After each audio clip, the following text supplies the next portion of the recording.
जीजा सुनी ना। अरे होली में जीजा तू आजा ससुरार हो, हमर मन तोहर तोरा हाँ हमार जीजा साले मिलके दे हम गर्दा कबार हो, हमर मन तोहर तोरा हाँ हमार बुझली जीजा जी। ठीक है बा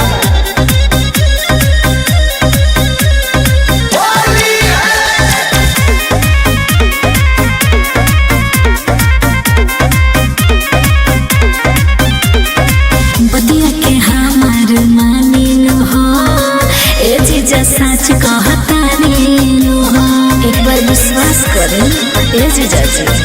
अरे करता दो मन मानिनु हो, कोई बड़ा परेशानी नु हो। ए जीजा करी हो ना तू इनकार हो, बुझलो। अरे होली में जीजा तू आजा ससुरार हो, हमर मन तोहर तोरा हाँ हमार हो, जीजा साले मिलके दे हम गर्दा कबार हो, हमर मन तोहर तोरा हाँ हमार हो। अरे एक बार आके तो देखो।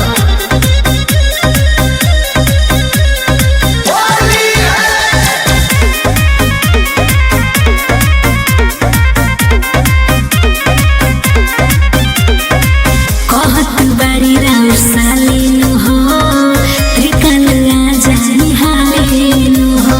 अरे सोच के उगागल बा जल्दी आई।